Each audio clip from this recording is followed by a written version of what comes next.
Hello, Aaron Kubitz, personal trainer at Functional Aesthetics CC. We're helping average guys perform better in their lives, inside and outside the gym.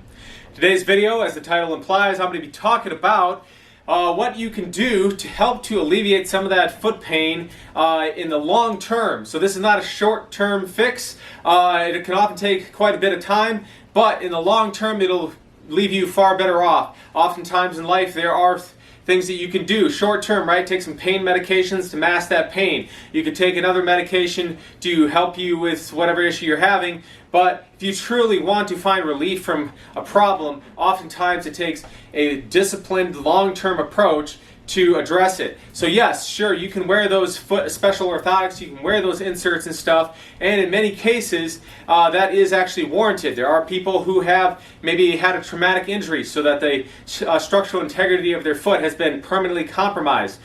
In other cases, there are people that have issues with their genetic, how their hips are set up genetically that causes their feet to abduct out.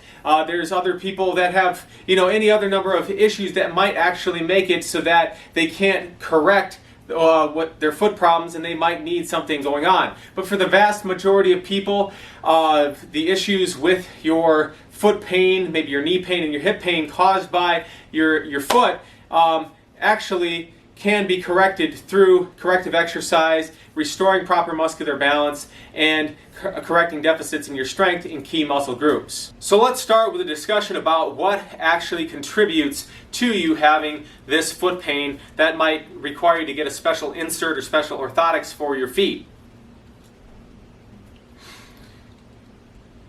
Okay, so now we need to do a little bit of a discussion of anatomy and biomechanics to explain this issue.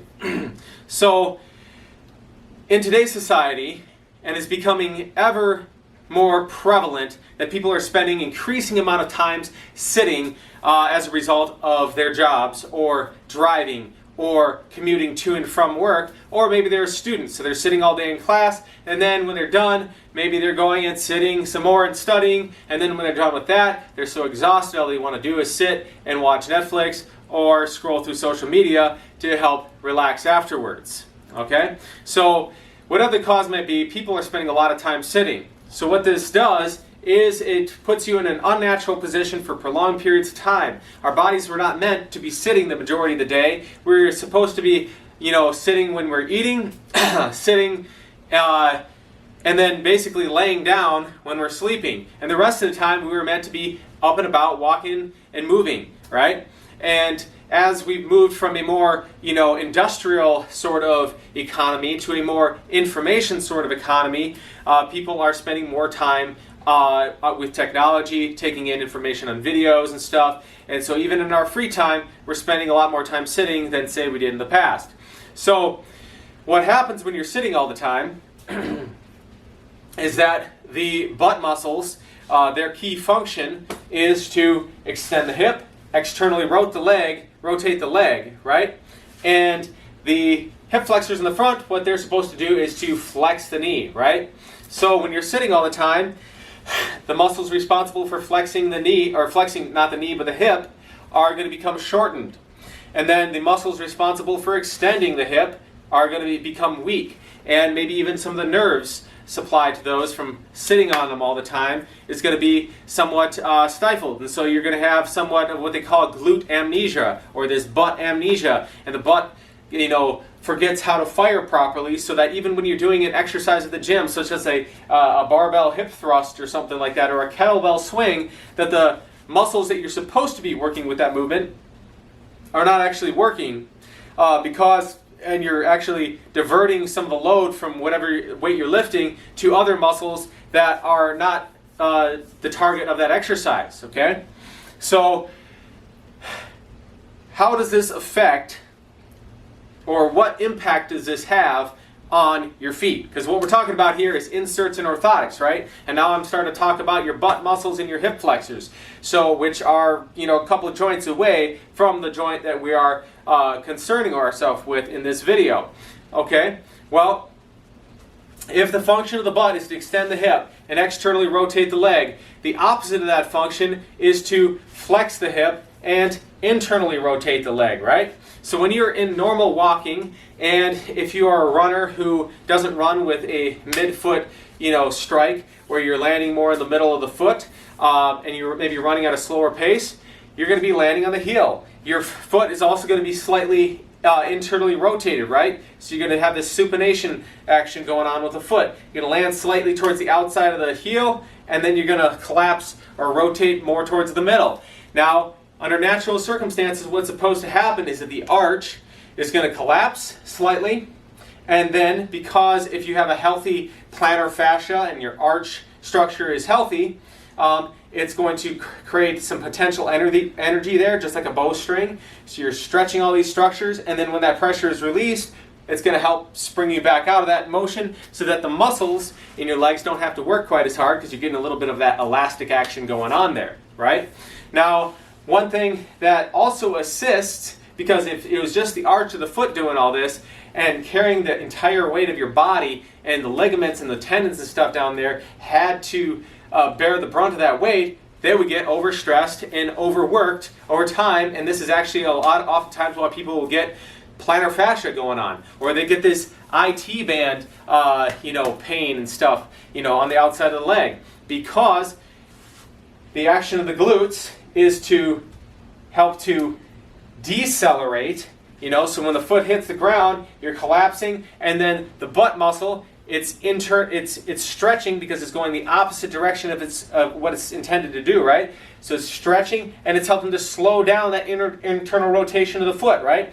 And then at the same time, your IT band, which starts up here near your hip and crosses just below the knee, that is also getting overstretched if the butt doesn't have the endurance because it's been sitting all the time. So yeah, maybe you're going to the gym and you're doing a few butt exercises or whatever, but if you're sitting too much, then it's going to get fatigued when you're doing these high repetitions of walking, running, and stuff like that. So it's not doing its job, it's over-rotating, it's internally rotating like that. So what happens when the butt is not doing its job? It's not helping to decelerate that, decelerate the internal rotation of the leg, and hence the collapsing of the arch of the foot. And so the arch is going to collapse too much, and it's also going to have difficulty popping back out of it because the butt muscle is not going to be dragging it back out as efficiently as it was if the butt muscles had the strength and endurance to do so.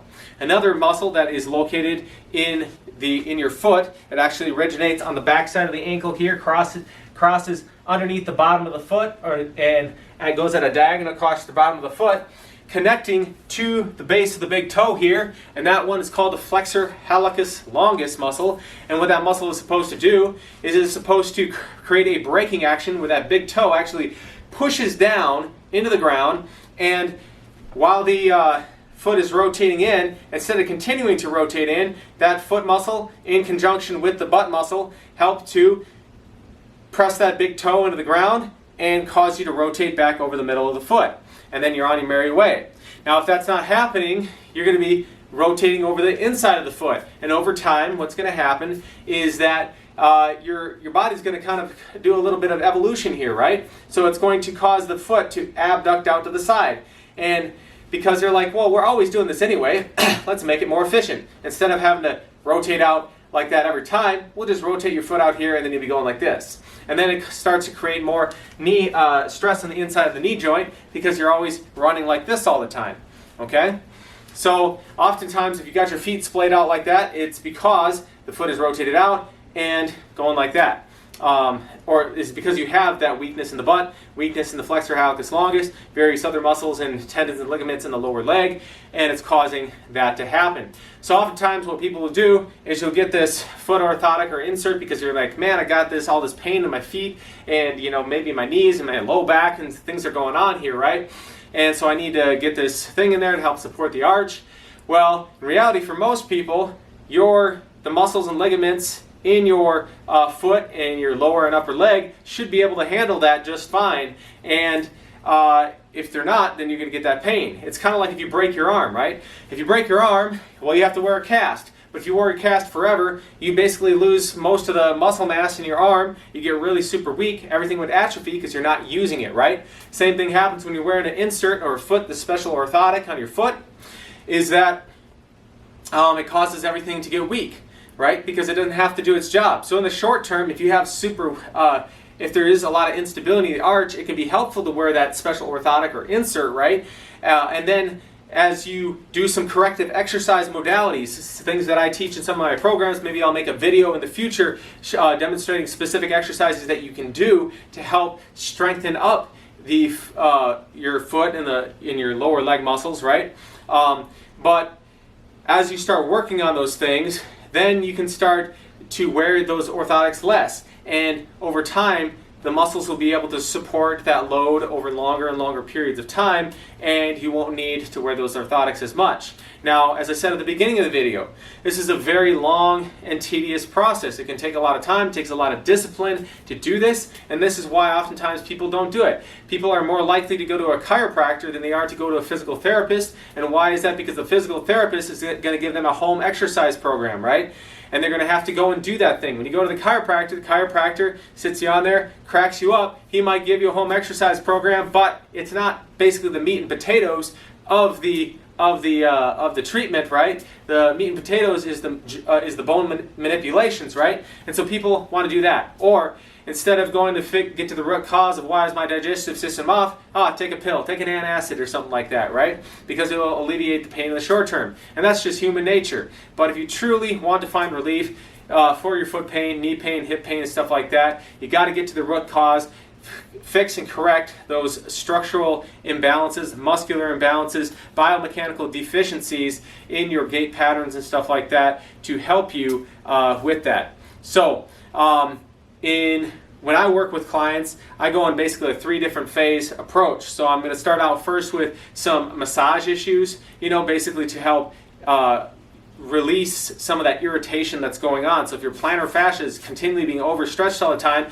there's going to be some built up, irritation, maybe some trigger points and stuff in the soles of your feet.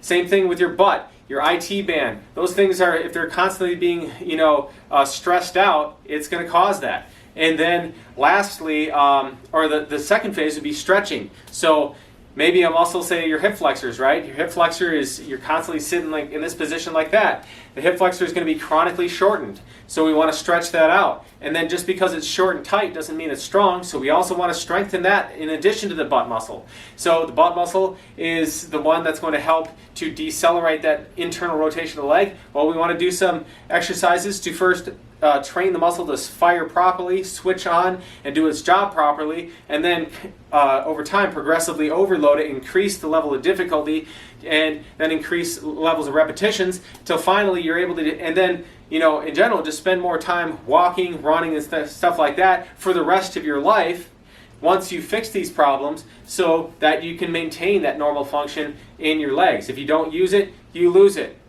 Alright guys, so hopefully you found the information in this video helpful. If you did, hit that like button. If you'd like to see more content like this, be sure to hit the subscribe button in the lower right hand corner of the screen. And as I said earlier in this video, I plan to make another sequel to this video talking about specific exercises that you can do to help to restore that function and support in the arches of your feet. So thanks for watching. We'll see you all next time.